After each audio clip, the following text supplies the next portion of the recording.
Ryan is the boss and he loves those movies. He's got a collection that rivals Prince Louis. Whether horror, western, or kung fu, Mr. Kreiskel has an epic collection for you.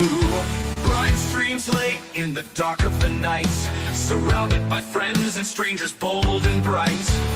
Above the moon shines with a ghoulish glow, reflecting fast cuts at page, transitioning what we know. Brian's movie nights, Brian's movie nights. Best get into a chair and get out of sight, because you're blocking the view of the extravaganza of film slew. Brian brings out the best of Western film, and his thoughts smolder like a kiln as he reflects the future and the past of which of this art will hold and last. Brian's movie nights, Brian's movie nights. Just get into a chair and get out of sight, because you're blocking the view of the extravaganza of film slew.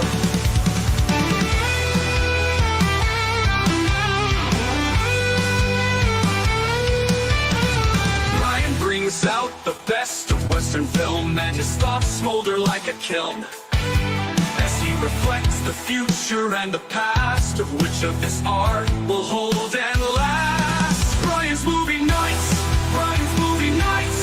Just get into a chair and get out of sight, because you're blocking the view of the extravaganza of film slew. Now there's just one thing I want to know: how Brian's neighbors feel. Oh, do they think his house is like the one in the burbs? Oh, what a fright!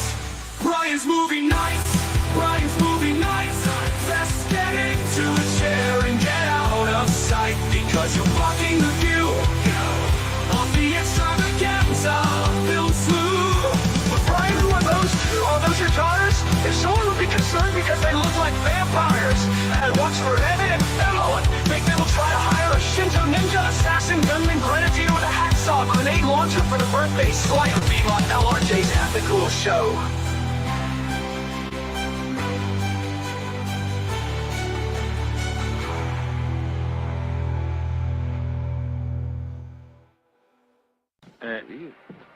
Can I tell you something? What? Fuck you.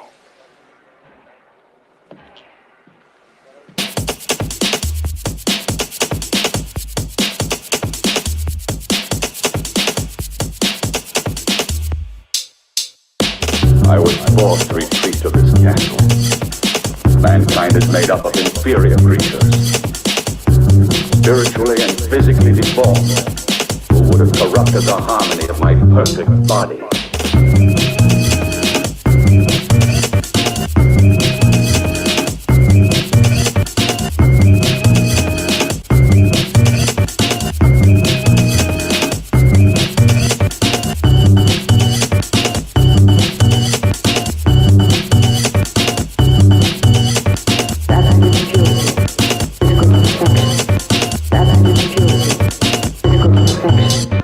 Perfect body, my perfect body, my perfect body, my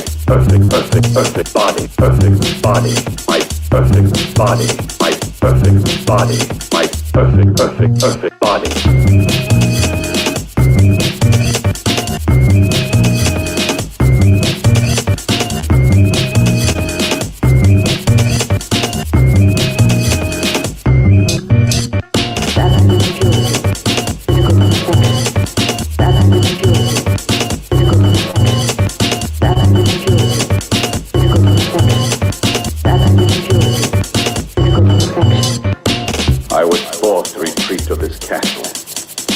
Mankind is made up of inferior creatures, spiritually and physically deformed.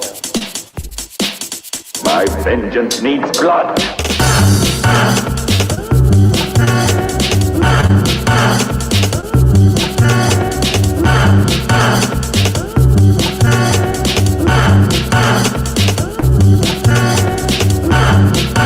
It was completely lost.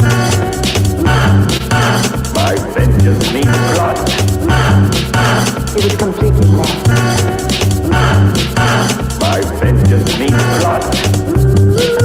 My perfect body, my perfect body, my perfect body, my perfect body, perfect body, my perfect body, my perfect body, my perfect body, perfect body, my perfect body, my perfect body, my perfect body, perfect body, my perfect body, my perfect body, my perfect body, perfect body, my perfect body, my perfect body, my perfect body, perfect body, my perfect my body, my perfect body, my perfect body.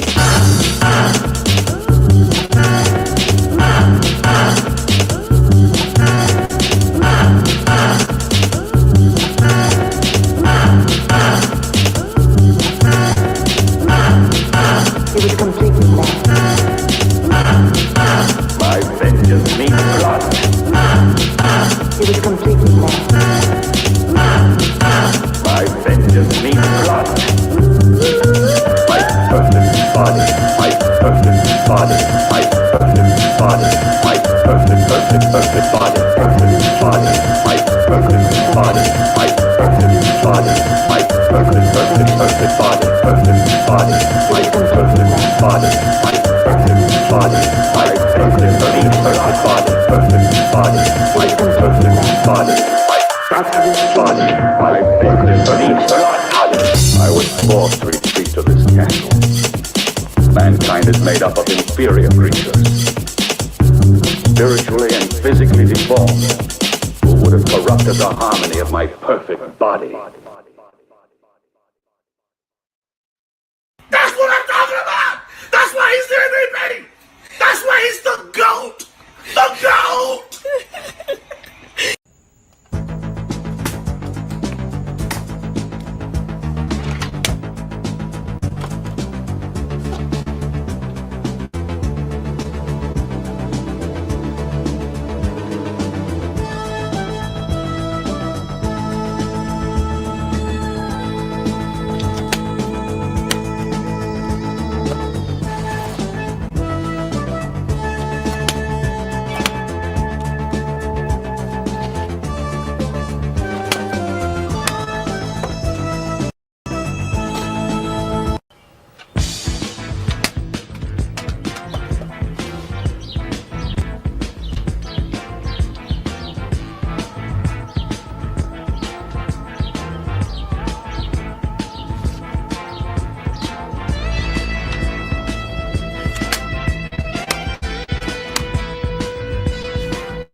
physically deformed, who would have corrupted the harmony of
Black Prince, bastard sword.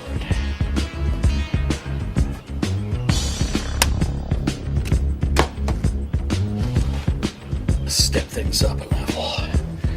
Start. Die große Messiah.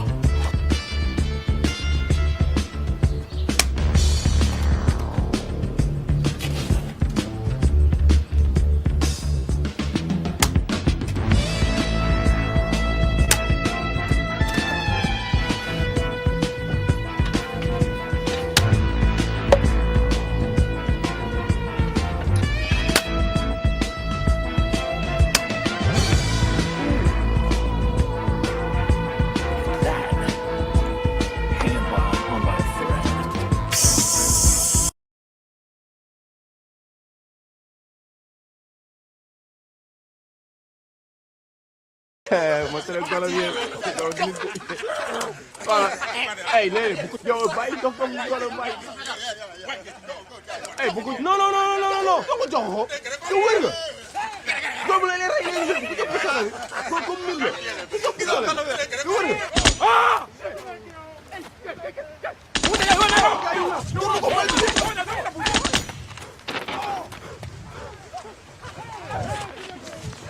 Oh boy, ma dogo boy.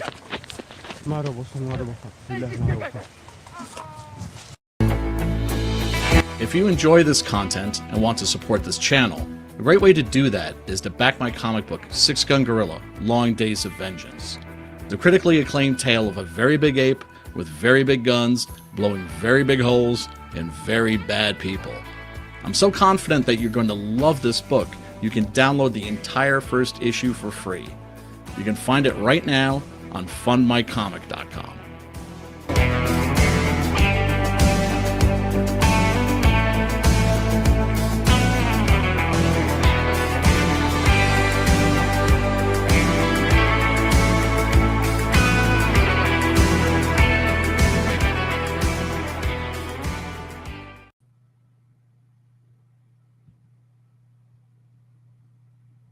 What the hell? Hey, what's going on, everybody? Yeah, can you tell I'm a little discombobulated tonight?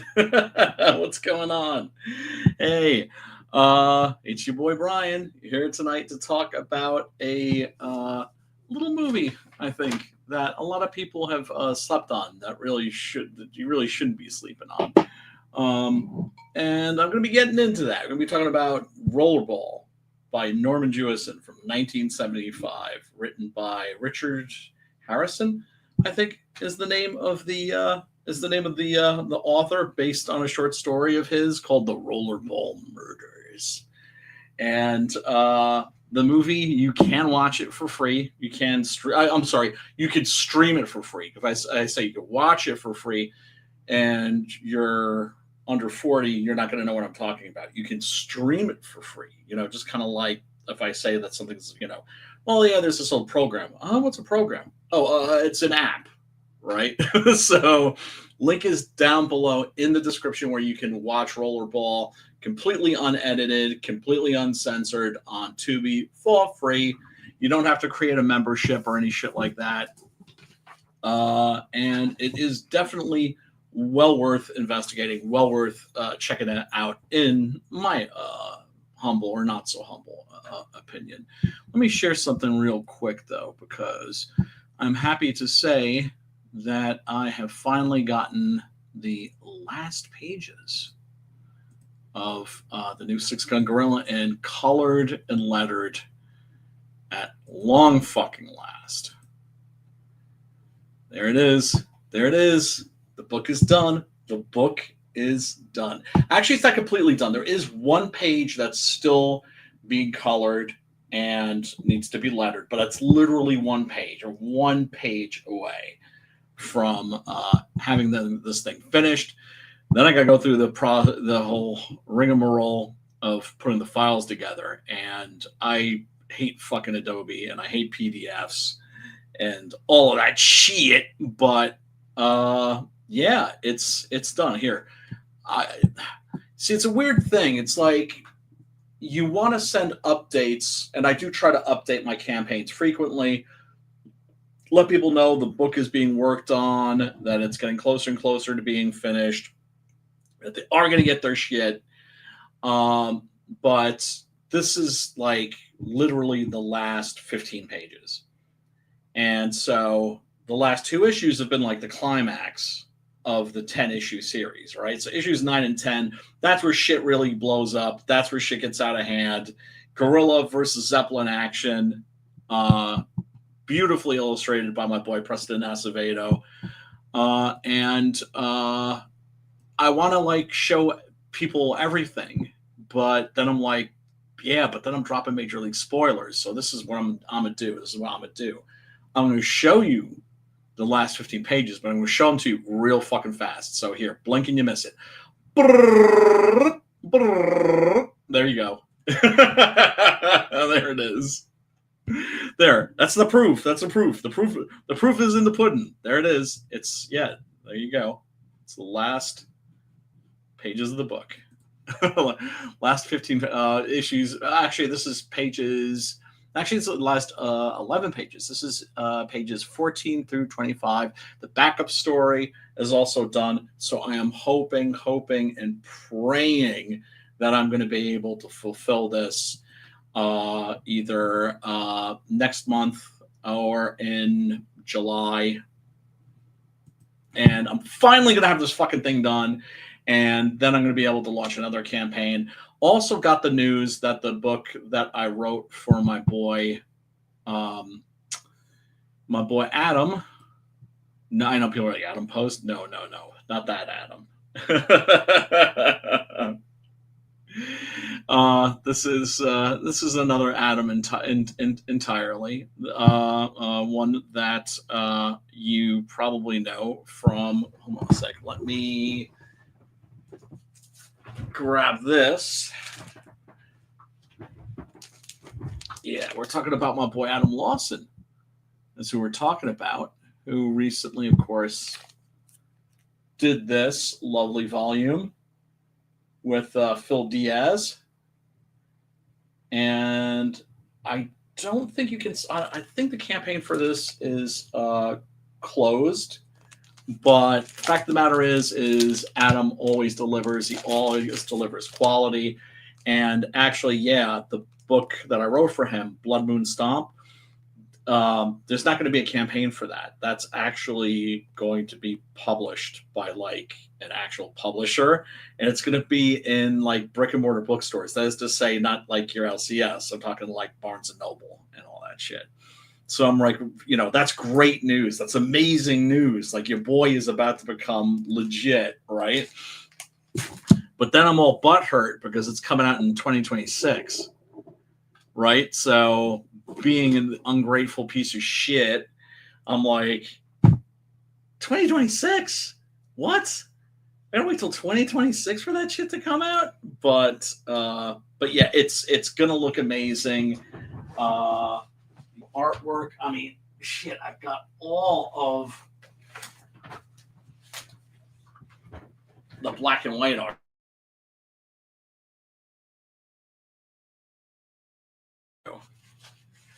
And basically what Adam did was, and I did ask him, like, yo, can I talk about this? And he's like, yeah, absolutely. So I'm gonna be on Narwhal stream later this week talking about this and giving you a little teaser, tickle your ass with a feather.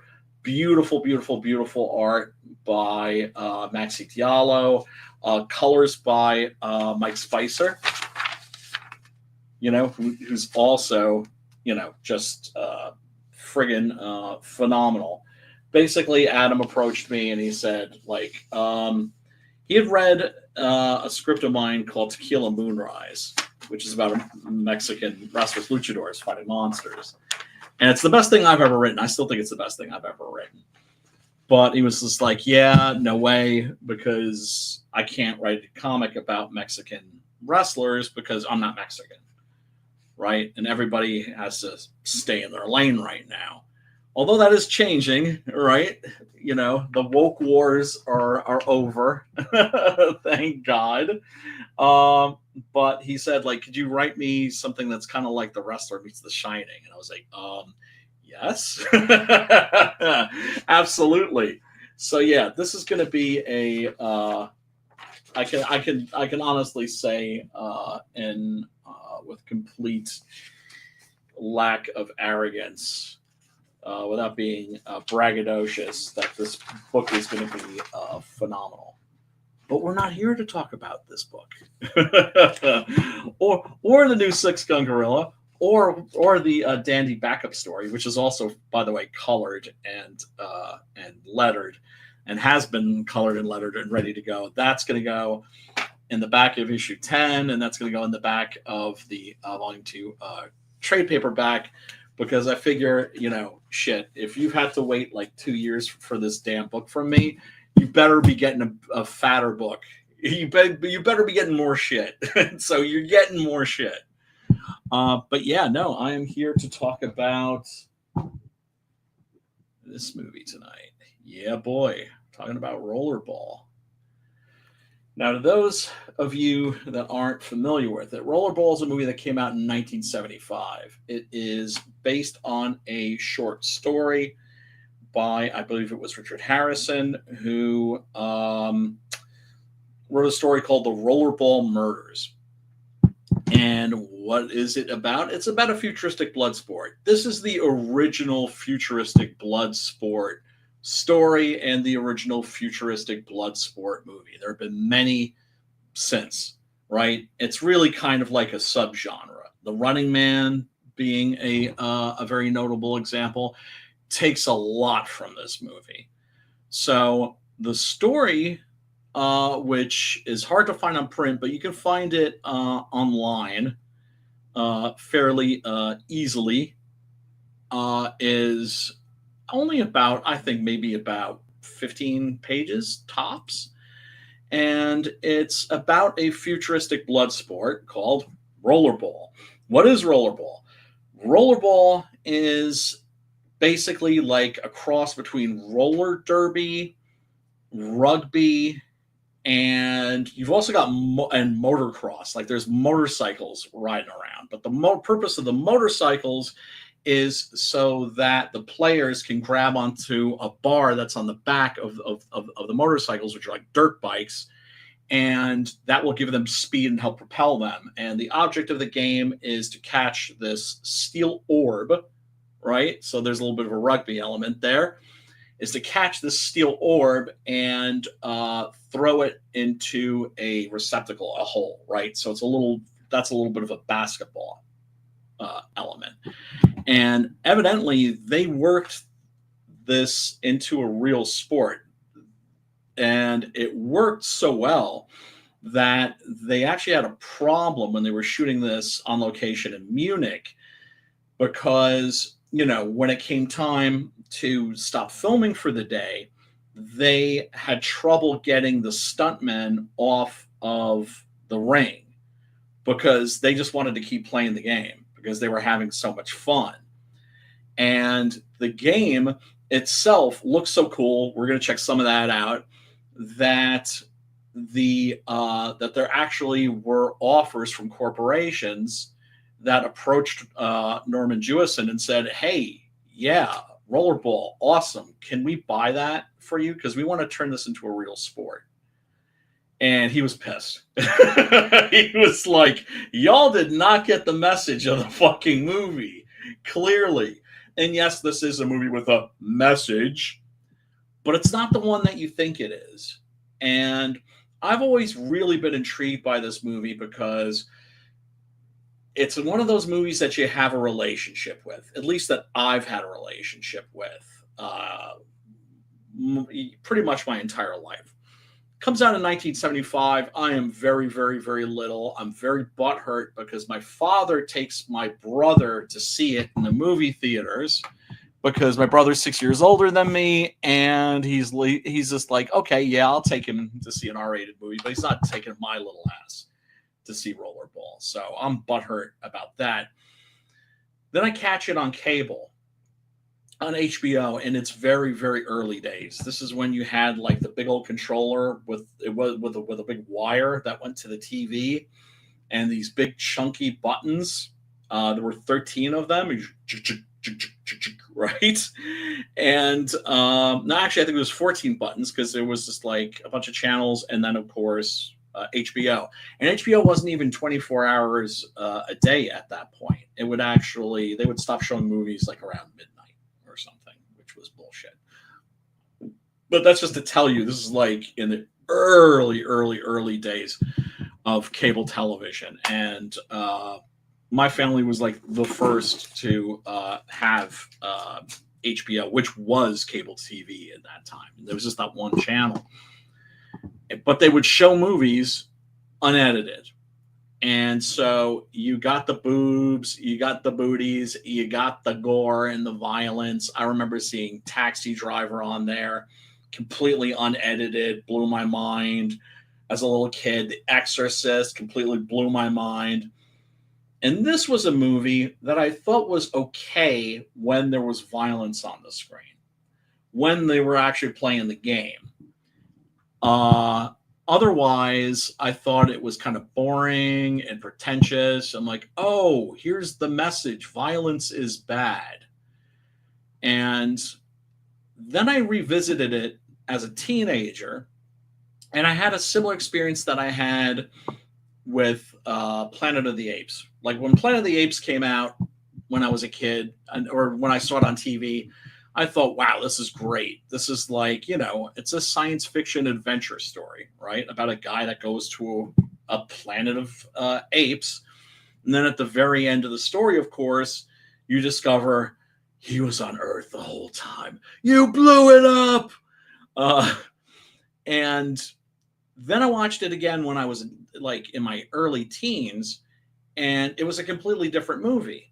Because, yeah, it worked as like a sci-fi adventure story, but I realized it was about something that was a lot deeper.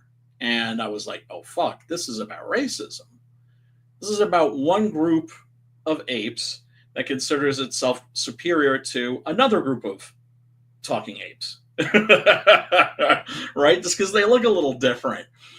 And, you know, then, same thing with Beneath the Planet of the Apes, right? Which is a mess and a catastrophe, but a fascinating one, I think. I love that movie because it completely goes off the rails in like the last half hour and turns into something incredible. But I remember watching that when I was older and going, oh, fuck, this is about Vietnam. One of those movies, except it's not really what I initially thought it was about. I was like, oh, I get it. This is like an anti-violence movie. This is like an anti-contact sports movie. It's pointing out like the sickness and the brutality of contact sports.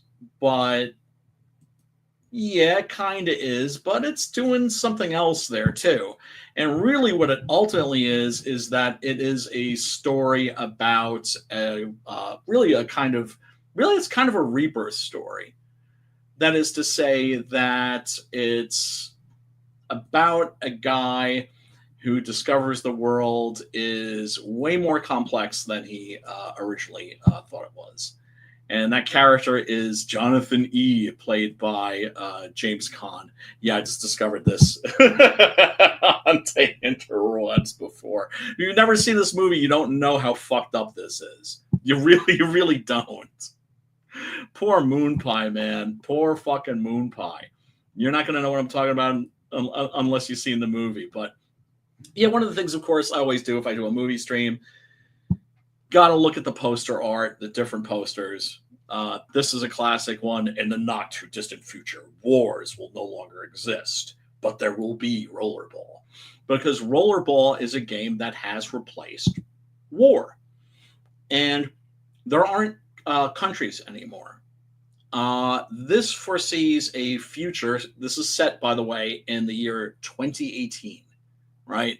Don't get hung up on that. I know people are just, some people think that science fiction is about accurately predicting the future and like by the exact year and that sort of thing. It's not what really science fiction is about. Science fiction isn't so much about tomorrow as it is looking at today through kind of like a little bit of a twisted lens. Yeah, this is no exception.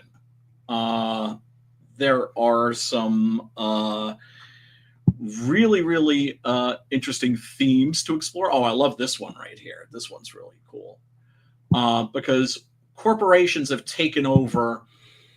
We find out that there's actually been like a war or a series of wars that are like known as like the corporate wars, except we can't get any information about them because it's been erased. And our hero, Jonathan E., played by James Caan, when he starts to look for answers, he discovers that basically all the records have been destroyed, and he goes to a library and discovers you can't take out any books. You can get, because all the books have been destroyed, but you can look at the digital summaries, right? And this was like one of the things I was thinking about when the whole Kindle thing happened, when Kindle said, oh yeah, by the way, we can, those books that you bought from us, the digital ones, yeah, we can fuck with those.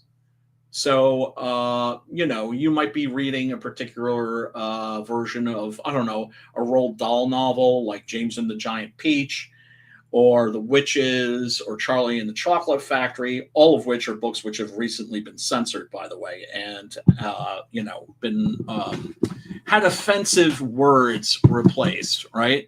So, you might be reading that one day, and then you could come back, and they've replaced it with the censored version. So you could be reading like a Louis L'Amour a novel set in the Old West, and instead of referring to prostitutes as ladies of ill repute or ho-ho-hos, it'll say sex workers, right? So it's just like, Hoss, what are you doing? Oh, I'm going down to like, the whorehouse. Go and spend some time with a sex worker. This movie really kind of actually predicted that, but it predicted a lot of other shit too. In fact, this is a movie that's largely been ignored in the past 4 decades since it came out, and now it's starting to get some attention because it turns out it was right about a lot of shit. It turns out it was right about a ton of shit. In fact, this is a pretty cool poster right here. I like this one. You got James Caan smashing somebody's face in with one of those cool spiked gauntlets. Un futuro próximo. And there you've got also the members of the ruling class who are there with a piece of brutalist modernist art. And you don't know here, but they're going to blow up some trees for fun. This one's okay. This is like a contemporary poster. That's all right. It's not bad. The Japanese, I don't know what it is about the Japanese. It's like I'm always bitching about modern movie poster art being fugly because it's all, just Photoshop shit, no paintings. With the Japanese, what they would do is they would basically take photograph cutouts and arrange them to create a poster. But for some reason, they did it in a way that was awesome. And, just with a real sense of flair and composition. because I don't know, the Japanese actually give a fuck about things like that. But anyway, let me run one of the trailers for this. And this is pretty interesting too, because there are actually two different types of trailer for this. And one of them is decidedly more violent than the other. Let me run the Hollywood one first. And, if I get yanked off the air, fuck it, I get yanked off the air. They have a tendency to do that, which is fucking stupid, because it's like, I'm running the trailer. It's a commercial. It's a commercial for the movie, right? I mean, this is a United Artists picture. United Artists was a studio that was started by Charlie Chaplin, actually. And they produced the James Bond movies and a bunch of other stuff too. This movie was made really, I think, with international money. It was shot in Germany, in Munich, actually, where they have all this cool, like, futuristic architecture. But let's take a little look at the trailer for Rollerball. The new trailer, anyway. It's like contemporary shit.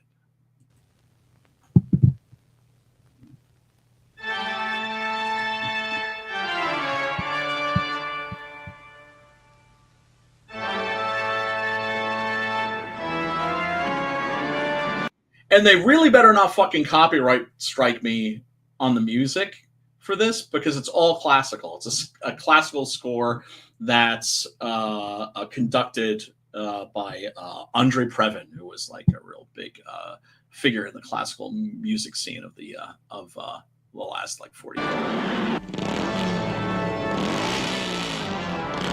Yeah, so this is like, the gladiators are going into the arena, and you get that shot of those very iconic shot of those studded gauntlets.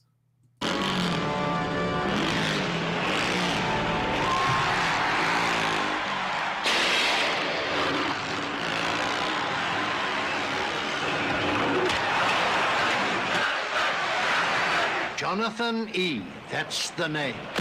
Houston players come and go, but the champion plays on. But here's the problem. The problem is that, okay, so there are no more countries. There's just corporations. And I think there's only about 6 of them.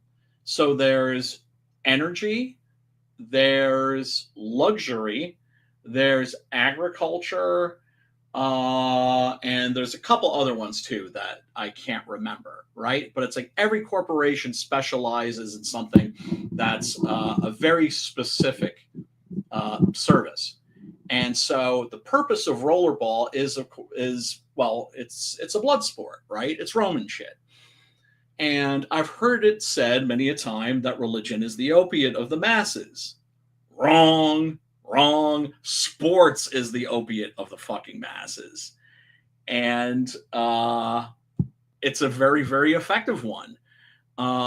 If this game resembles anything in terms of how violent it is, the damage it does to the players' bodies, also the fact that players have very, very short lifespans within the game, right? I think the average career of a football player is like 2 years or something like that. It's not like, basketball where like Kareem was still on that court, like, I think into his 40s, right? Way to go, Kareem. This is a game where it's designed so that the players get cycled in and they get cycled out. And it's designed specifically to be a game that lets people understand that the individual has no power. And so it's a game that's designed so that it can't have a Michael Jordan. It can't have a Wayne Gretzky. The problem is that Jonathan E., by the way, they've gotten rid of surnames completely, right? So he's just Jonathan E. But he is the Michael Jordan of Rollerball. He is the Wayne Gretzky of Rollerball, and that's a problem.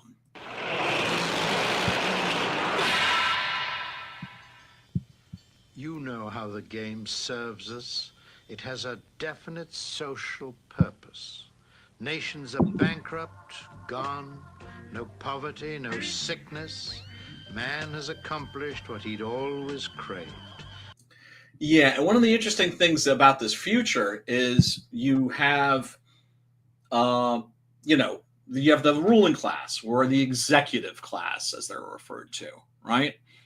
And they're the suits.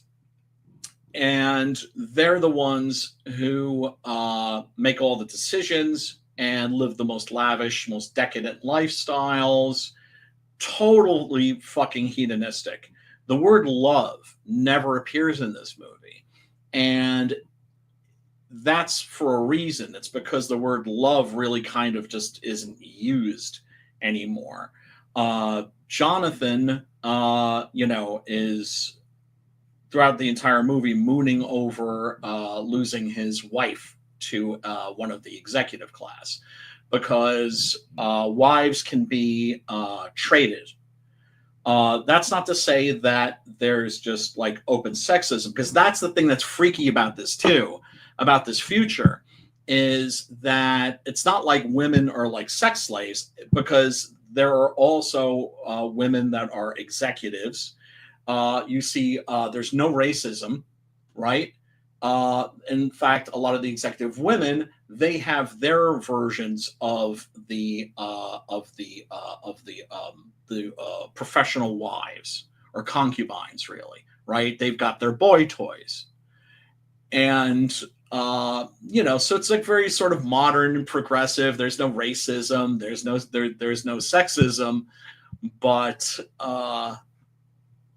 there's also no real freedom, and except of course for the executive class. And if you are somebody like Jonathan E., you get to live that lavish lifestyle. You get to be part of that world, except you're not really equal, because if somebody that's in the executive class meets your wife and says, damn, she's smoking hot, I think I'll take her, he gets to take her. And there's nothing you can do about it, because the one thing that is absolutely forbidden in the world of Rollerball is questioning an executive decision. Corporate society was an inevitable destiny, a good life, a centuries-old dream. You better do as you're told, Jonathan. That's all I have to say. Don't be here when I come back. You won't be back, Johnny. Yeah, so what happens is he starts asking questions, and they start sending him a message. Actually, it's right after the very first game in the movie. John Houseman, who plays, the executive who is in charge of Rollerball, sits Jonathan down and he tells him, like, look, dude, you need to retire. That's what we're going to do. We're going to retire you. And there's going to be like a big party and everything and a big celebration, and you're going to retire, because you're the Michael Jordan of this game that's not supposed to have Michael Jordans. And he starts asking questions. And what I love about Jonathan as a character is that he's very much out of the barbarian mold, which is to say he's not educated at all, right? He's a gladiator, right? But he's not stupid. In fact, he's actually really smart. And so he starts sticking his nose in where it shouldn't be stuck, and he starts asking questions. And then, of course, he does the worst possible thing he could do, which is defy an executive decision. And he's just like, I'm not going to retire. Why? Specifically because you're telling me to. And so they start changing the rules to the game to make it more and more dangerous, until finally they're literally just trying to kill him. A good life, a centuries-old dream. You better do as you're told, Jonathan. Yeah, that weapon, for instance, that's presumably like a leftover from the corporate wars, right? So we know that there's been some kind of cataclysm. We know that there's been some wars, but we don't know anything about them because the past has been erased. Well, I'm going to get to that scene with Ralph Richardson too, because Ralph Richardson actually has a cameo in this. That's actually really good and really funny. Better do as you're told, Jonathan. That's all I have to say. Don't be here when I come back. You won't be back, Johnny boy.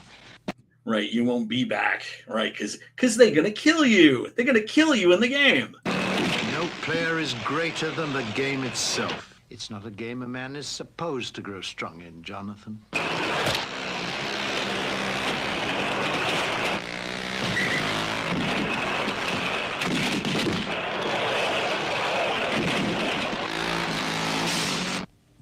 Yeah, and it's worth mentioning the action sequences in this are fucking amazing. They're really, really, really good, right?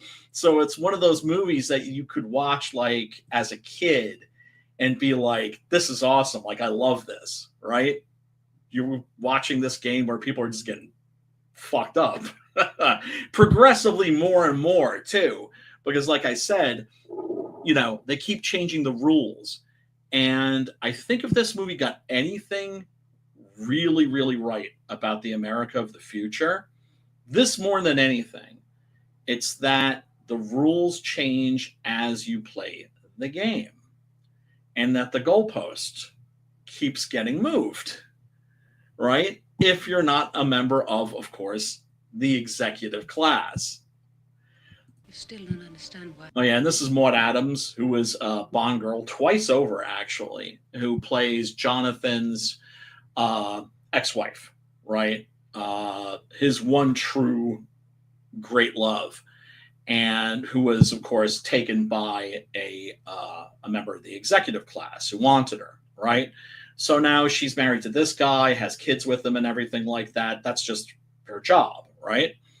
And at one point, what they try at first is appeasement, right? They're just kind of like, okay, it's like, we'll give you your old wife back if you'll back down and retire. But he keeps refusing. I came here. You're the only person I ever wanted. Wanted you on my side. That's all.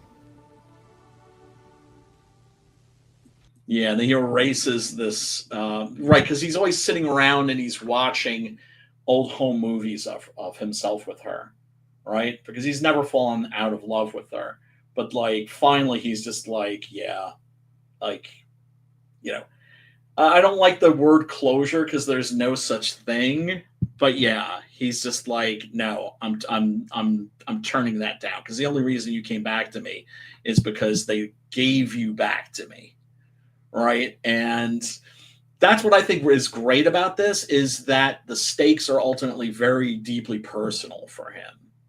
And that's the thing that he can't forgive.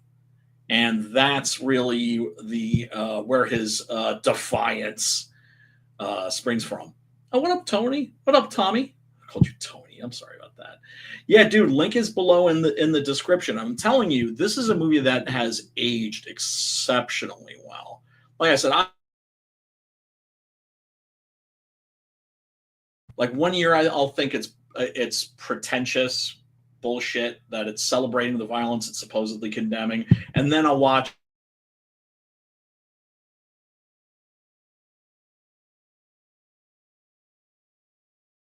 it's about. It's really about somebody that's standing up against the system. But when you get to the end of the story, when you get to the end of the movie, I don't want to give it away. I don't want to give it away. But this was made in 1975, right? So you're talking about the American film industry at its absolute creative peak. The golden age of American cinema, of course, was generally is regarded, and I agree with this figure, 1968 to 1982. Some would say 84, right? That was the golden age of Hollywood. That's when, you had the auteur theory. For instance, the screenplay for this you'll see one writer credited. Although Norman Jewison actually did work on the screenplay with the original author of the short story, Richard Harrison. And oh yeah, another funny thing too. Norman Jewison is not Jewish, which is pretty funny because he also directed Fiddler on the Roof. And actually, before he directed this, he directed Jesus Christ Superstar. But this came out, and it was a success, more so in Europe. And the Europeans evidently understood this movie, and the Americans didn't. And the Americans were just like, okay, let's watch some awesome violence, and then there's these talky bits in between, right? And the European audience, they got this. And as much as I bag on the French because they don't like horror, they love them some science fiction. And this was actually a really huge hit in France. Oh yeah, and this is the liquid supercomputer that has all of the world's information, right? Problem is, it's a little less than perfect. When James Caan goes to get information about the corporate wars, Ralph Richardson, the guy who's in charge of the computer, tells them, it's like, oh yeah, we had like a little slip up. It seems we've lost like the entire 16th century. And Dante's Inferno, yeah, that's gone. The world's brave. Does it answer you? Well, it speaks. I'd like some information about corporate decisions, how they're made and who makes them. They're afraid of you, Jonathan. It's Moses All the way Nunn to as the his The game was created to demonstrate the futility of individual effort. Let the game do its work. Game! This wasn't meant to be a game!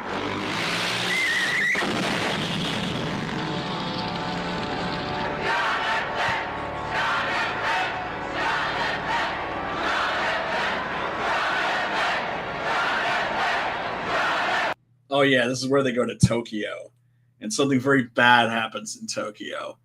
And the Tokyo game is one of the highlights of this movie. Yeah, it's that very iconic image of the spiked gauntlet holding the orb.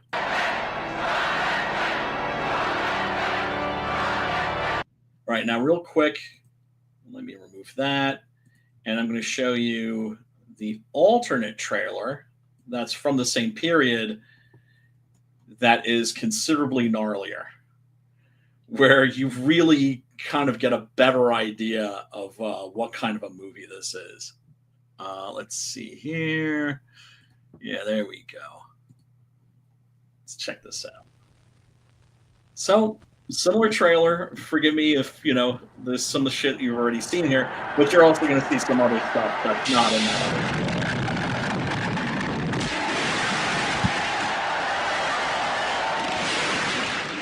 You know how the game serves us? It has a definite social purpose. Nations are bankrupt. Corporate society take...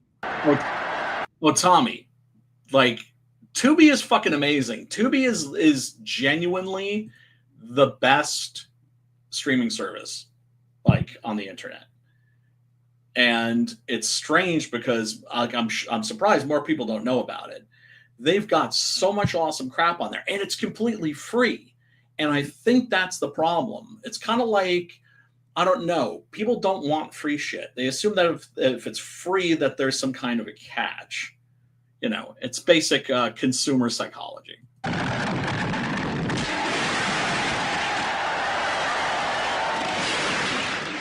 You know how the game serves us? John Houseman. It has a definite social purpose. Nations are bankrupt. Oh yeah, this is like a little meditation chamber that John Houseman's character. I don't even know that he has a name in this. He's the executive that's in charge of the bread and circuses. That's in charge of rollerball, because that is the only sport.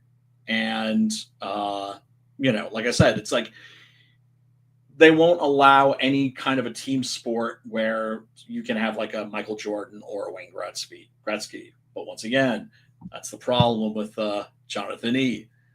He's the Wayne Gretzky of Rollerball. Corporate society takes care of everything. I'm Daphne. Tokyo team has. Yeah, that's like one of his wives. I say one of his wives because what they do is they kind of dole them out, right? It's just like, it's one of your executive privileges. It's just like, we'll send you a wife, and they're not just for sex. They're also supposed to just do wifely stuff. They're companions, but at the same time, you never hear. There doesn't seem to be you never hear the word love. And there are scenes also where James Caan is trying to kind of figure out, like, why am I so fixated on my ex-wife, the one that the executive took from me? And he's looking for it, but he can't find the word because it's just not part of the modern lexicon. Little short guy. Oh, yeah, Moonpa. Trying to remember the name of the Michael. No, it's not Michael Beck. Shit. I'm going to have to fucking look this up now, or I'm going to, like, be thinking about it when I go to bed tonight. Let's see. Oh, yeah, and it is worth mentioning this was remade in 2002 by John McTiernan. We did Die Hard, The 13th Warrior, some good movies. But he did a remake of this, and I haven't seen it. I refuse to see it. It looks like fucking dog shit. I'm told it's dog shit. And it's got Jean Reno in it. I fucking love me some Jean Reno, that fucking beautiful frog-faced motherfucker. He's got those frog eyes. I fucking love that dude. I maintain that The Fifth Element would probably be one of my favorite movies if it had him instead of Bruce Willis, which it very, very well could have, but they weren't going to put that much money into a movie with him. But yeah, what's the name of the actor? John Beck. All right, so I was actually kind of right. Or no, I said Michael Beck, I think, who's like the guy from the Warriors. But yeah, he's Moonpa, and he is Jonathan E's boy. That's his boy. And in the beginnings of where they start to get violent and they start to change the rules of the game, basically it's like they send them in to have a match against Tokyo.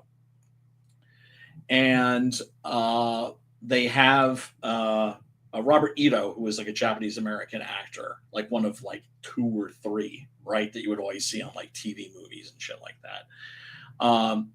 He's explaining to them, like, you guys need to know what you're walking into, right? Like, you're talking about like the Japanese here, they don't play, and they play, or at least they play a little rougher, right? And a lot of these guys not only are experts in karate, they are experts at using karate moves on roller skates, right? And yeah, they kind of make a little bit of a example out of Jonathan E's home skillet, Moon. No player is greater than the game itself. It's not a game a man's supposed to grow strong in, Jonathan. Oof. Yeah, and the games get progressively more and more savage. They get more and more brutal, right? So the movie opens with a 10-minute sequence where you just see a regular game. And that game, compared to the game at the very final game, at the climax of the movie, are very, very, very different.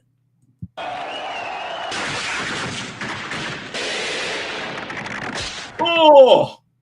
That's what I'm talking about. See, that wasn't in the other trailer, because of course the last game in the movie, shock. Look, okay. Spoiler alert: the shit's been out for fucking 40 years. Okay, the last game in this is a fucking bloodbath, and it's wholesale slaughter. The players are just literally killing each other. Mostly trying to kill Jonathan E, of course, but then he's got his boys and they're trying to protect him. and the other team, I think it's Madrid, are just killing his boys just so they can get to him. So that raises some very, so it's just like, this is his fight against the man, but he's getting his own people killed.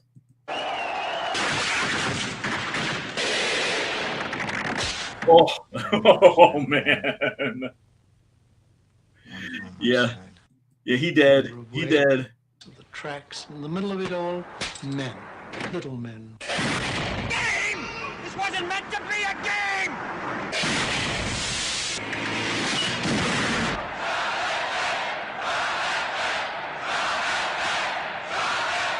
Yeah, like there's this really stark image at the climax of this film where he is just skating along and the ring has just been littered with fucking bodies, right?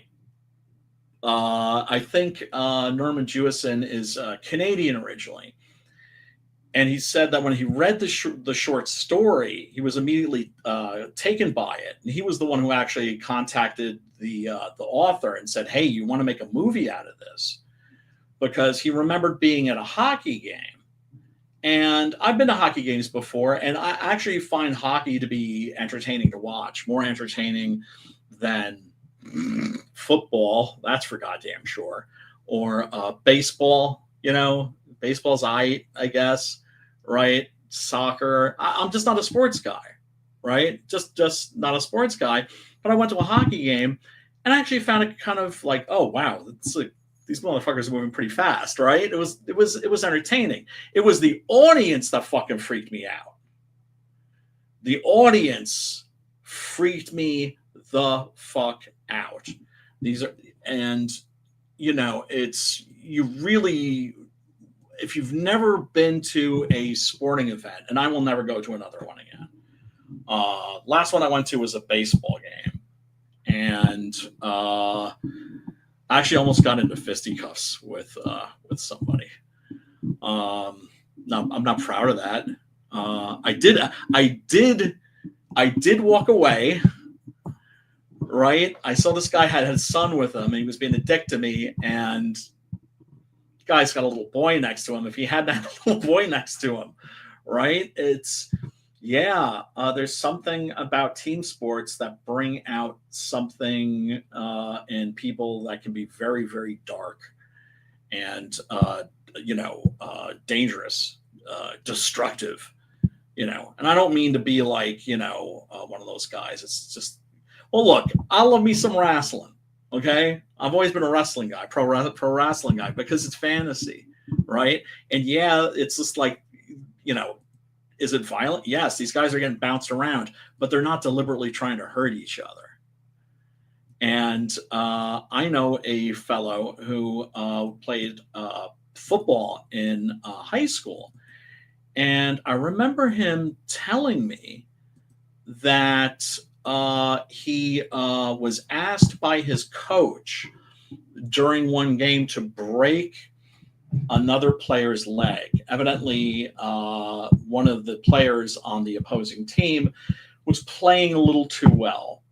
And so he told my friend, go out there and break that kid's leg.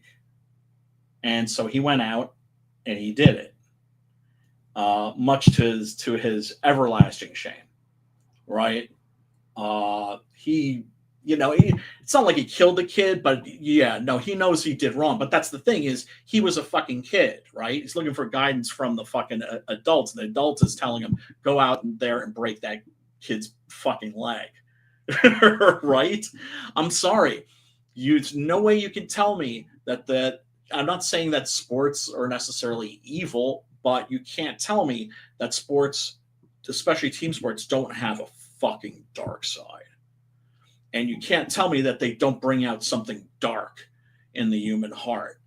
And so Norman Jewison was, like I said, being a Canadian, he's at a fucking hockey game, and he said one of the players hit the ice, and he was sliding, and there was like a smear of blood And he said that the audience just went fucking crazy. That they were just like, you know, they were acting like they wanted to fucking start, you know, instead of slamming beers, slamming, you know, fucking pints of fucking human blood. Right? One of those things where it's just like you catch a flash of something really fucking dark and really fucking sinister that, you know, that's in the human heart.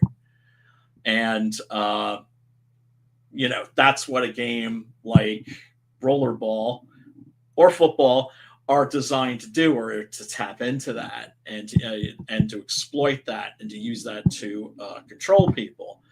And you know, the older I got, the more I came to see this movie as, yeah, there's political stuff in there for sure. There's a lot of social commentary, but ultimately it's about a guy who refuses to back down to the system. That is really just by playing the game is doing something that is inherently rebellious. It's him giving the corporate world that took his wife away from him, that gave him all these luxuries but no fucking freedom, the finger. And so you can get behind that, and you do get behind that when you're watching this. But then at the end of the movie, the fucking battlefield is littered with the corpses of his friends and other people, right? Who are also just tools. And that's what I love about this movie, and I love about the ending of it, and something that you will never get a fucking ambiguous ending or a morally ambiguous ending out of a fucking Hollywood movie. Ever. Ever, ever, ever, ever, ever. And in the 70s, you got them all the fucking time. All the fucking time. But yeah, let's see. Maybe I have another clip to show if they haven't fucking yanked me yet. Anybody out there that's watching, slap that like button and click the subscribe, ring the bell for notifications. Not that I'm telling you what to do. I'm not like an authoritarian motherfucker. I don't get down like that. You know, I'm a power to the people kind of a guy. You know what I mean? Even though I don't relate to the modern lefty, I relate to the classical lefty, the kind of people that made this movie.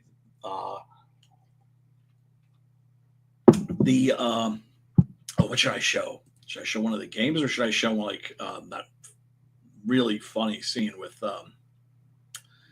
Sir Ralph Richardson?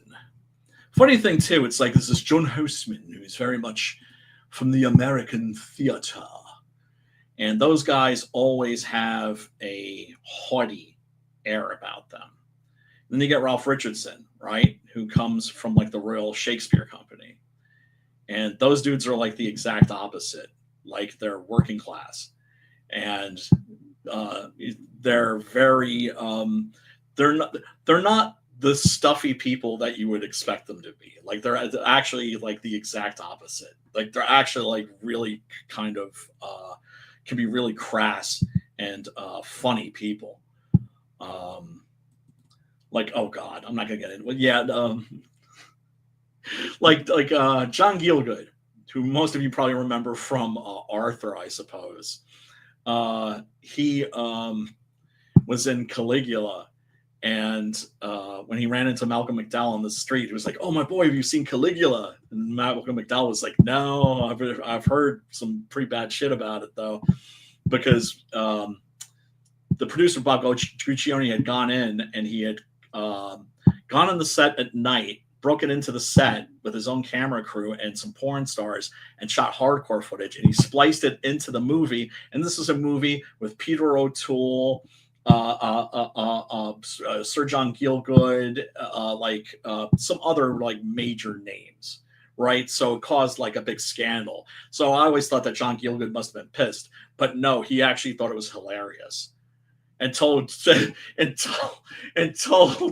Malcolm McDowell, he's like, "Oh, you got to see it. You got to see it. It's amazing. It's amazing." And he watched the movie in front of these two old biddies, these two old ladies, these pensioners, right? And he was sitting behind them, and they're just watching this a literal Roman orgy, blood sports, scenes of murder and mayhem and torture and mutilation, and then culminating with this orgy at the end that has penetration and like a cum shot.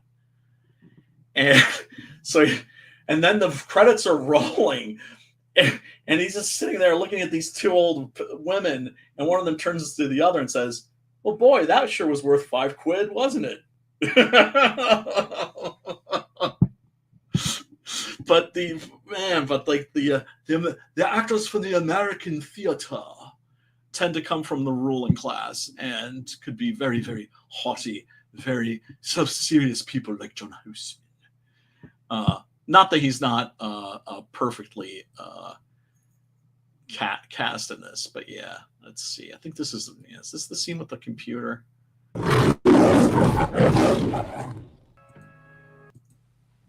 Oh no, yeah, this is John Houseman and James Caan is Jonathan E. Funny thing about this is his performance in this is terrific. He really turns it down. This is a guy he's playing a character that's very internal. And so his performance is very tuned down. It's a lot like the performance that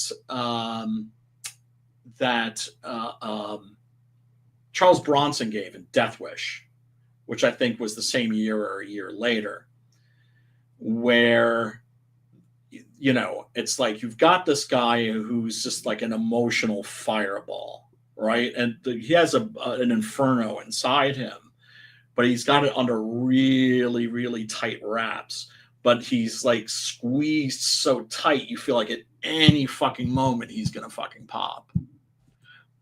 But yeah, he goes into like his boss's meditation chamber, right?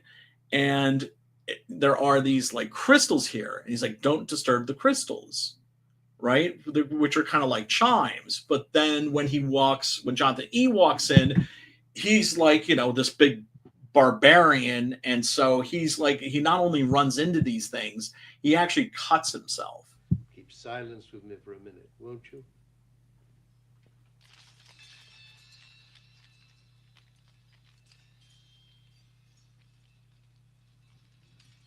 So it's like he bumps into them, and then he tries to stop them so they aren't making a sound, and then he cuts himself. It's just like the environment itself is against him.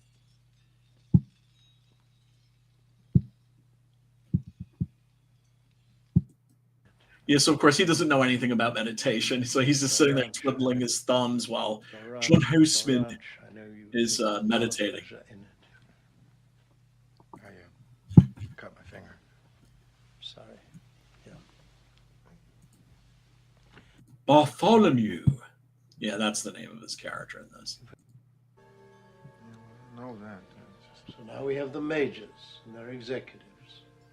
Oh yeah, this is where he breaks down the like the status quo of the system, where we get an idea of the landscape of this futuristic society in the far off year of 2018. Team, they depend on me. Jonathan, let's think this through together. You know how a game serves us. Has a definite social purpose. Nations are bankrupt, gone. None of that tribal warfare anymore. Even the corporate wars are a thing of the past. Right, so he mentions these corporate wars, like that laser gun that you saw, that the executives were like blowing up the trees with. That evidently is supposed to be like a relic. Like I said, one of the things I love in this too is that this world feels very lived in. It feels like a real place. 70s science fiction is not something to sleep on. The science fiction movies, especially the Hollywood ones that were coming out in the 1970s, were really, really good. Or even if they weren't necessarily great, they were really, really interesting. You had, of course, the Omega Man. That's my joint. You had Soylent Green, right? Which, it's no Omega Man, but it's, there's that's a pretty fucking grim movie, is what I'm saying, right? So you had mainstream Hollywood fare that was dystopian. You had Logan's Run, which is a different type of dystopia, where basically it's like you live in paradise, but then you have to die when you're 21. This, of course, is more political in nature. Know that. So now we have the majors and their executives. Transport, food, communication, housing, luxury. Transport, communication, housing. Okay, yeah, those are the other corporations. I forgot. Energy. A few of us. Hell yeah, there were, Michael. Hell yeah, there were. Full K. Dick, chief among them. There's a unit. It plays with certain rhythms. So does an executive team, Jonathan. Now everyone has all the comforts, you know that. No poverty, no sickness, no needs, and many luxuries. Right. So basically, this is more like an Aldous Huxley kind of a future. This is more Brave New World than it is 1984, right? Where 1984, it's all about, the fucking, that big black boot just stamping on the face of, on a human face forever, right? Just dirty, grimy, miserable, thought crimes, sex crimes, that sort of a thing. So or Fahrenheit 451, where books are forbidden, right? Whereas in Brave New World, you could read a book. Nobody would stop you or throw you in jail. It's just, why would you want to? It would just never cross your mind to read a book. This is more that kind of a world. So it's like a utopian dystopia. Just as if you were in the executive class. Corporate society takes care of everything. And all it asks of anyone, or it's ever asked of anyone ever. Here it comes. Here it comes. And this is really the crux of the entire story. Is not to interfere with management decisions. Don't fuck with a management decision. That's the thing. Do what you're fucking told. If we tell you to do something, you better fucking do it. Review. And yeah, I'm gonna peace out a little bit. Definitely need to get a little bit of work done. But hey, everybody's hanging out. Thank you for hanging out with me. I do appreciate it. I'm gonna start doing more live streams and more movie streams too.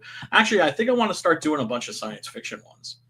I think I want to do Turbo Kid. I think I want to do Village of the Damned. Just read the novel that's based on Midwich Cuckoos. Although that's also horror. Actually, that's more well, it's sci-fi horror. It's more horror than it is sci-fi, though. What's up, K-pop? What's going on? What up to you? Let me close that and that for a second, and let's get a little peek of the. Oh yeah, this is interesting. This is the documentary actually that is on this here Blu-ray, and I do recommend this on Blu-ray. I know there's a 4K version coming out. Oh, this won a BAFTA for Best Art Direction. Interesting. Oh yeah, this is like this is a foreign Blu-ray. See a little M for mature and everything. Yeah. So I think when I got this wasn't even available on Blu-ray in the U.S. But yeah, I know they're coming out with a 4K of this, and unfortunately, I don't have a 4K TV. But we'll see. We'll see. Hopefully, Blood Moon Stomp will sell billions of copies, and I'll be able to buy a 4K TV, and then of course the 4K version of Hell of the Living Dead, just because it would be so epically wrong. But yeah, check this out. This is I was watching this before, and this is the author and the director talking a little bit about this movie and how it became a movie too. Everything that was against him. There were no countries as such, only corporate societies. What is ever asked of anyone ever is not to interfere with management decisions. So it's not a very democratic situation. There was. Oh yeah, and then there's also one of the things that you'll see in this too is that drugs are decriminalized or legalized, but they're all pharmaceuticals. Like you see people popping pills. In fact, in this scene, Housen goes up to Moon Pie, John Beck, and takes out his pill case and pops it open and offers him one. And all the players are like, ooh, right? Because like, ooh, that's the good shit. So that's kind of like, Soma, the drug that they take in Brave New World. I'm guessing. That time was a top rodeo rider. He was going around the country bulldogging steers, jumping from the back of his horse. I thought if I could get that macho thing that he had going to this Jonathan who was going to start to ask questions. Yeah, and that macho thing is essential for the character because, like I said, the Jonathan E character is very much from the barbarian mold, as far as I'm concerned. He's a badass, but he's a smart one, right? It's like people are like, "Oh, Conan the Barbarian's stupid." No, he's not. The guy speaks like 8 different languages, right? He's clearly not fucking stupid. If he was stupid, he wouldn't have survived as long as he did to become king, right? He's just not book smart. He's just not educated. And let me tell you, having spent some time in the halls of academia, the universities are full of PhDs roaming the halls who are fucking dumb as rocks. He was ready to jump in. I think he was very excited also because he knew that I was reaching out for some very fine actors. And when they kept, obviously, a hierarchy. The executives, the servants of the executives, and the outsiders who are not in that world. The women, for example. That's the author, by the way, Richard Harrison. Are all sort of courtesans of the corporate state. Everybody seemed to be pretty happy. Everybody seemed to be content. They popped a lot of pills. At that time, we were just recovering from the swinging 60s. This was Bill's reaction to that, I suppose. You like poetry? Mm-hmm. I was the... Yeah. So, they've got these swing parties and everything. So it's like the gladiators get to have that lifestyle, right? It's kind of like, I don't know. It's like if you grow up in a ghetto or something like that, you're pretty much fucked. But if you can play basketball real good, if you can rap, right, then you're gonna be rolling with the big boys. You're gonna be rolling with the ruling class. But ultimately, you'll still never be anything other than a pet. The majority, I suppose, that says, "Hey, don't change anything. Don't change anything. Everything's fine right now. My God, we don't want to change anything, do we?" And you must keep everything calm. Everybody must be kept calm. Don't want revolutions. Revolutions are started by people full of passion. I love the idea of knowledge being controlled. There must be.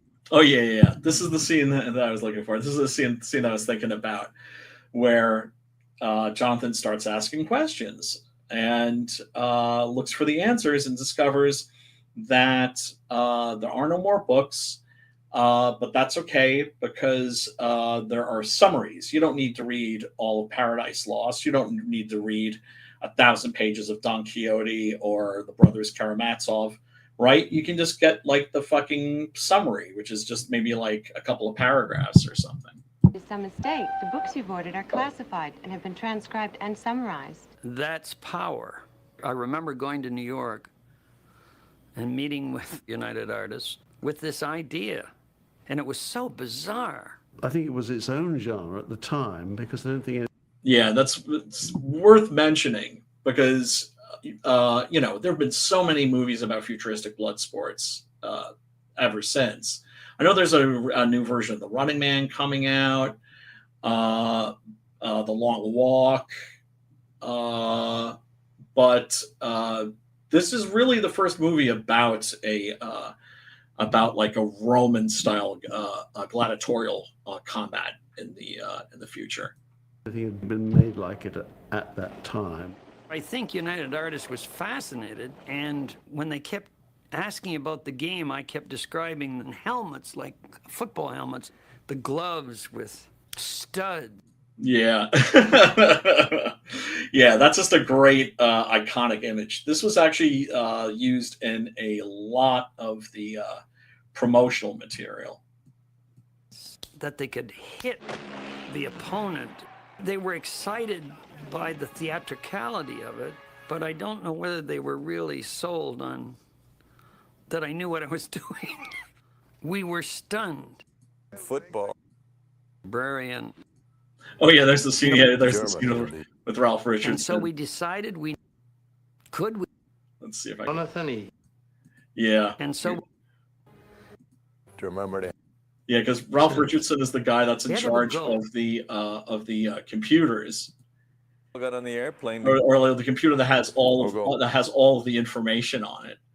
And things aren't going so well because like it's just like, yeah, I think we just lost like the 15th and 16th century. It's like, oh yeah, and Dante's Inferno, yeah, that's gone now. Home.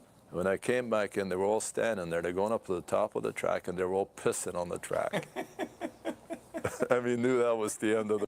Oh yeah, that's right. The game itself worked so well that I think I mentioned this at the beginning of the stream that they had trouble getting the stuntmen to get off of the fucking track so they could shut down filming for the day, because this actually worked as a game. I look.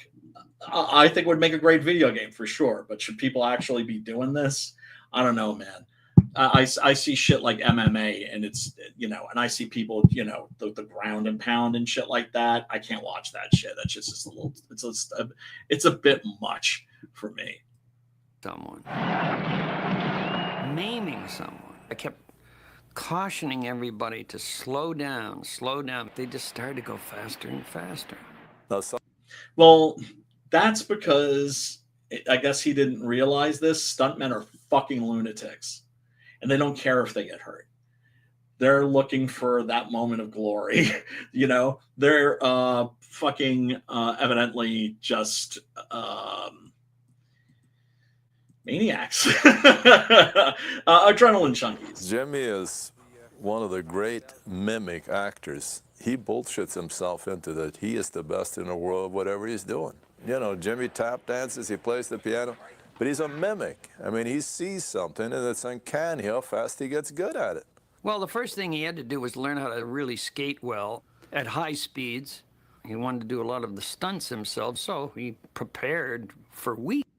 Yeah, and like I said, the action sequences in this are pretty fucking spectacular. And no fucking CGI bullshit. This is all actual human beings. And in many instances, like the actors themselves, like clearly the actors themselves. And what can I say? They don't make them like this anymore. That's for damn sure. Oh yeah, let's get a little piece of the idea of what rollerball itself is.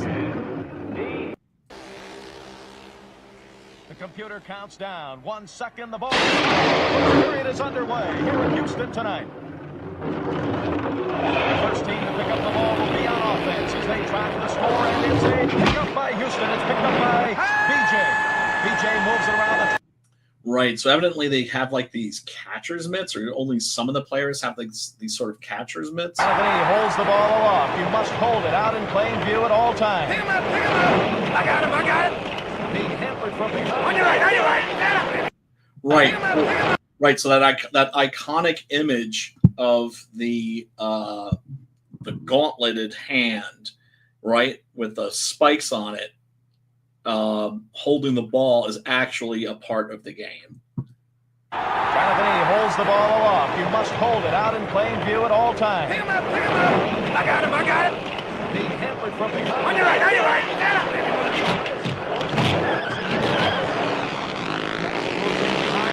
Yeah, so then you've got these guys on motorcycles, and the players are hanging on to these bars on the backs of the motorcycles to pull them along so that they can propel themselves at, ungodly speeds. And yes, roller derby was a thing around this time. It's actually still a thing. At least I think there's like a women's roller derby league somewhere out where I'm at.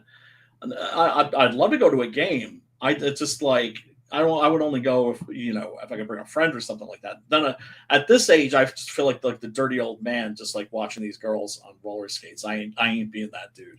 And then out in front of Blue's fight. Jonathan moves up the track and up on the left side comes Sanchez for Madrid. Sanchez grabs Jonathan from behind, but off the rail comes Moon Pie and takes out four Madrid men. The old swooper, Moon Pie, with his favorite maneuver. Yeah, shit. I've watched this movie so many times. Like I know all the moves. The swoop. Move on!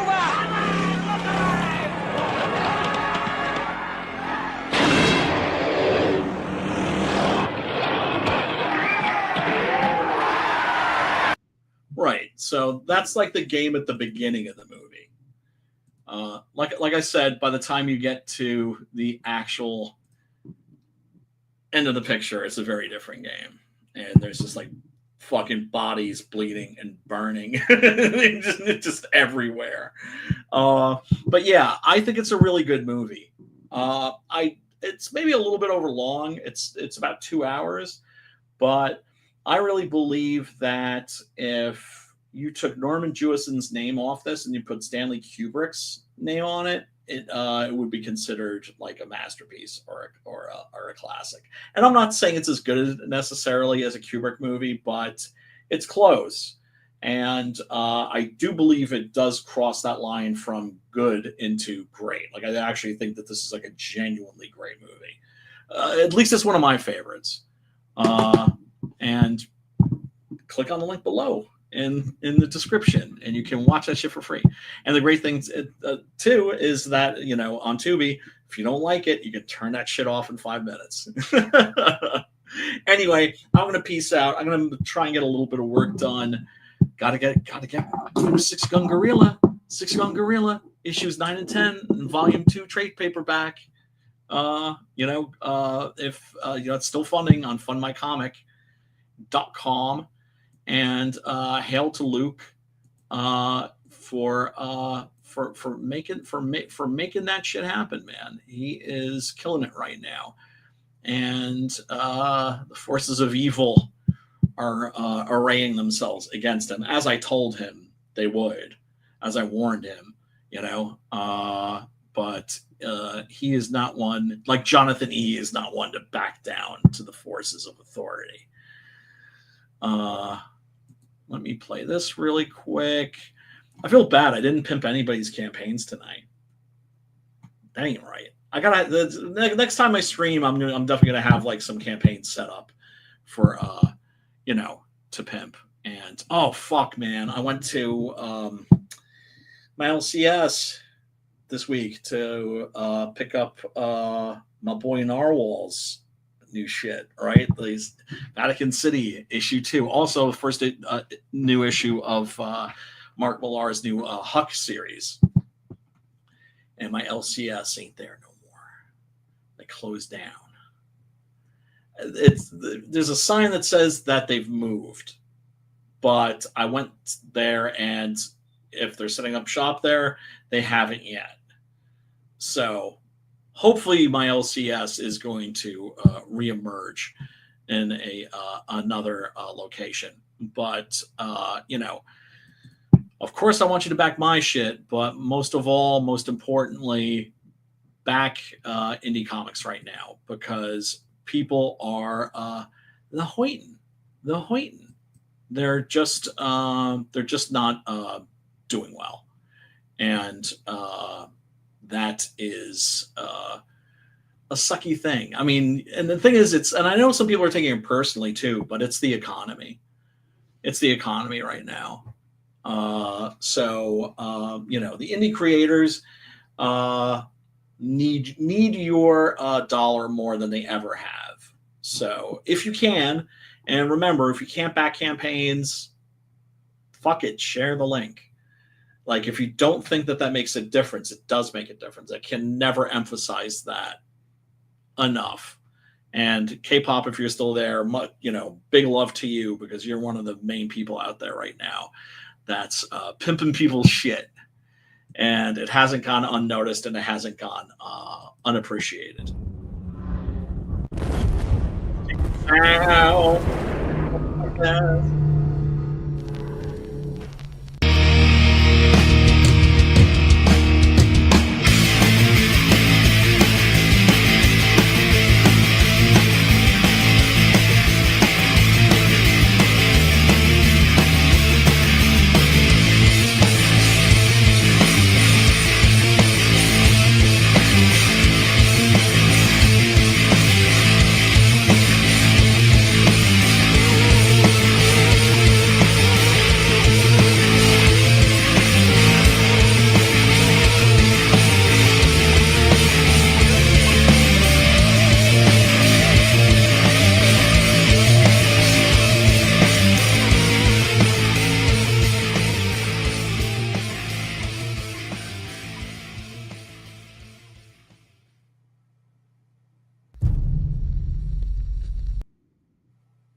Well, that was the wrong trailer.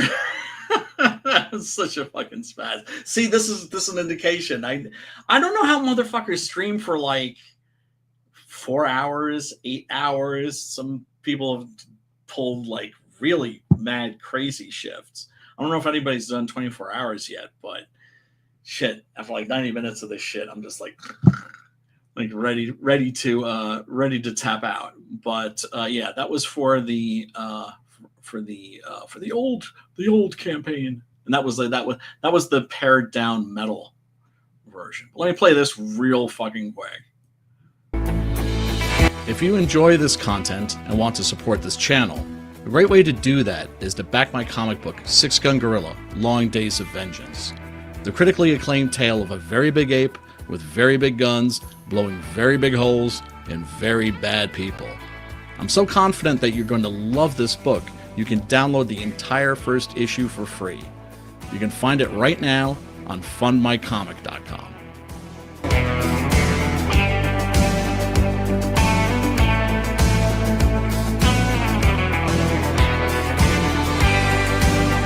Yeah.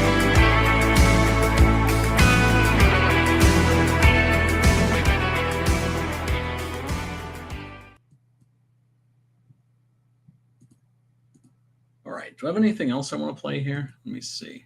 Just to be a dick, maybe. Just because I can. Let's see here. Yeah. Next time I'm going to try and be a good boy and have some other people's campaigns and shit set up. But everyone, thank you so much for tuning in. I really do appreciate it. Smack that like button.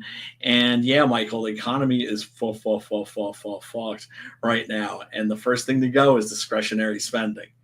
Right. But like I said, it's like you see a campaign that looks great, can't back it. Shit, I can't back all the shit I want to back right now. Right. I'm, oh my God, I'm going to get my colon pummeled from fulfillment on this campaign. It's not going to be pretty financially. It's not going to be pretty, but that's the thing. It's just like, death before Critias is what I'm saying. Death before Critias. I'd rather be fucking homeless than fucking leave the people hanging who so graciously believed in me and literally made my dreams come true. But so anyway, everybody, thank you so much for tuning in. I hope you have a great night, and I will talk to you soon. Until then, peace and love. And how many buttons do I have to click to end the stream?